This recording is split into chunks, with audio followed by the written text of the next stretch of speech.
Hey guys, good morning. Happy Sunday. It's Daryl here. It's 4 a.m. bright and early here in Connecticut on the East Coast. Okay, let me start off this video with an interesting story I came across. And then later on, I'm going to tell you guys the Biden honeymoon's over and I'm going to take him to task. There's some stories I found in the conservative pages that really made me start to ask some questions. And I had to ask myself which way this channel is going to go. Am I just going to sit here and keep banging on Trump and giving Biden a free pass for 4 years? No, I don't think so. I'm going to take everybody to task here. I want to push for environmental issues, social justice, social issues, against racism, against this wage inequality in this country where there's a huge, this ever widening gap between the ultra rich and the poor. These are things I'm going to talk about. All right, so the first story, though, let's go back to the first story, and this is a Trumper story. All right, so I saw this story about how the Bidens walked up to the front door of the White House, and I did not know this, but this is part of the ceremony where the first couple walks up to the doors, and the doors are open, and they enter. I did not know that everybody in the White House has an assigned job, and nobody is supposed to, it's all very carefully orchestrated. You do one particular job, and this is interesting. There was a story. I can't remember what media it was in. Supposedly, Joe Biden fired the White House usher as soon as he got into office, and this is not true. This is in the Grio today, Greio, Grio. This isn't true. This is what happened. Donald and Melania Trump fired Timothy Harleth, the White House usher. It was his job to let people into the White House. Like I said, it's all very carefully regulated about opening doors and letting people in. And there's somebody that's their job, to open the doors and let the president and the first lady and everybody in and out those doors. And this is the story now, that right before they left, one of the last things that Donald Trump and Melania did was fire the White House usher, Timothy Harleth. They let him go. So that this is just one last act of pettiness. They broke all tradition. Melania didn't show the first lady around. One first lady showed the other first lady around. Donald Trump totally blew off the inauguration. Not that he was wanted. And it was all in the media that there was this awkward pause when the first couple walked up to the White House doors, that they just stood there outside the doors for an awkward seconds, minutes, waiting for the doors to be opened.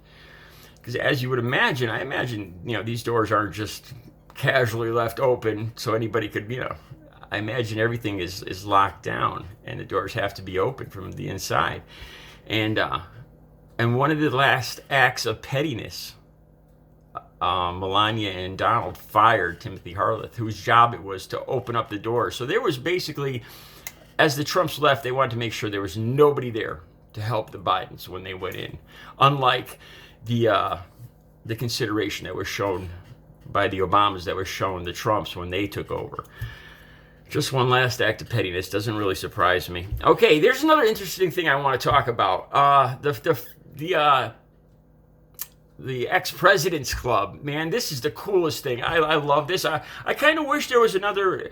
There's President Clinton, Obama, and GW Bush.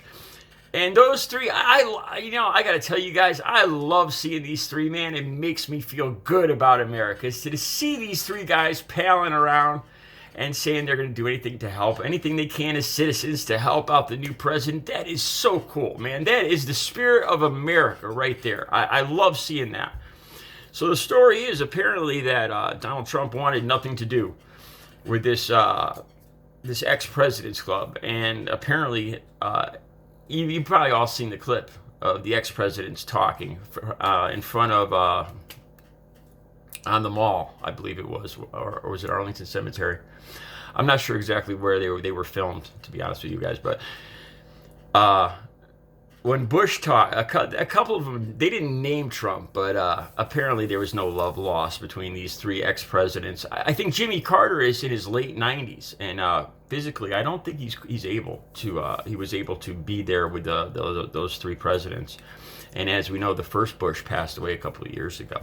So it's just one Republican and two Democrats, Clinton, Obama, and GW. And I love seeing that, man. That makes America great. Okay, moving forward. As you guys know, I check out the conservative stories, and there's one story that caught my eye, and I'm going to have to say my love affair, the honeymoon with Biden is over.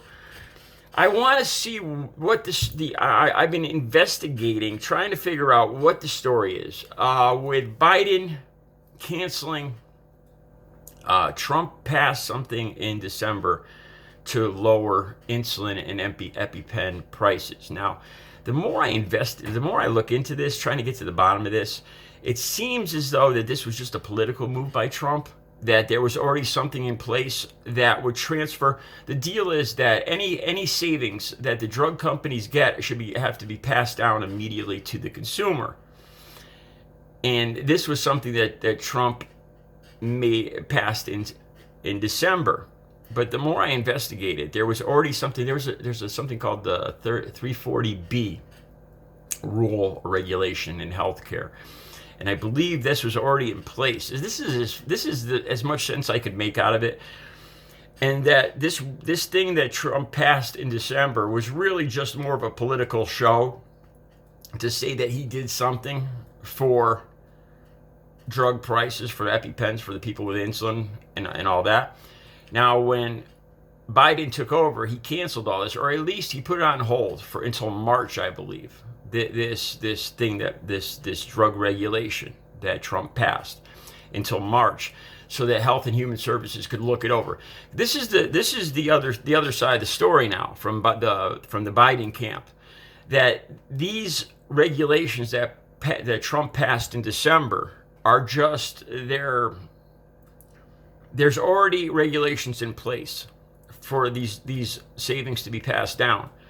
All that Trump did by passing this was add extra bureaucracy to the healthcare organizations, and it doesn't really center on the hospitals, which was the main problem here with the drug prices. That in this regulation that Trump passed in December doesn't address that.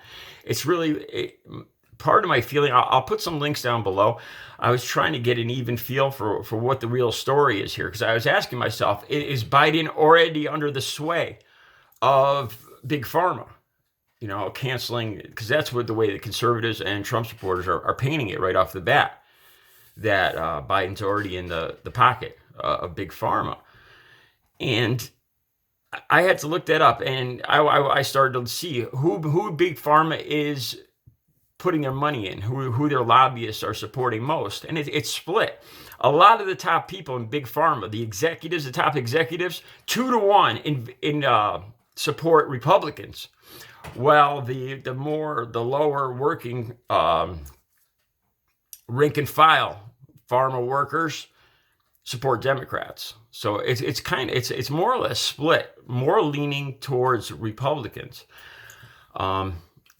Except for Pfizer. Pfizer seems to be so supporting Biden. I was, like they say, you follow the money, you get to the answer. So that's what I was doing. And for the last 2 days, I've been trying to find the answer to this question as to why Biden would do this.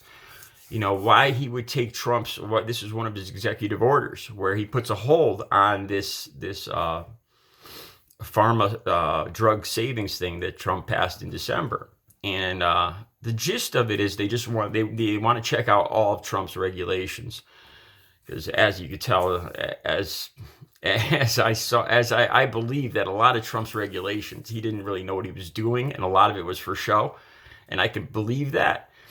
So that's what it looks like is happening here. That this regulation that he passed might not even they said it would provide minimal savings to consumers, and it would just create a lot more bureaucracy for the middlemen, the people in the middle, the healthcare centers, and that money would have to come from somewhere too. So it was just a bunch of bureaucracy painted to give it a political spin that Trump was lowering drug prices. And until March, Biden put a hold on that to see what it's really going to do. The thought line being that Trump just wanted to paint something to look good, when underneath it was just creating more issues. And I could believe that. So on this, I'm not giving Biden a pass on this yet, because this drug pricing thing is deep. It's a very deep hole to go down to see who is backing who and who's getting paid and who's in whose pocket. And I'm not giving Biden a free pass by any means. But on the other side of this Donald Trump regulation might have just been painted in December. This lowering Epipen and insulin might have just been painted to be a political thing by Trump, and would just create more bureaucracy for the healthcare centers. I'm still looking into it. All right, I can see I'm running late again. I'll be back later with another video. Today is my birthday. I'm 55 years old. Let's see who stayed to the end of the video to catch that little piece of information. All right, you guys have a good Sunday.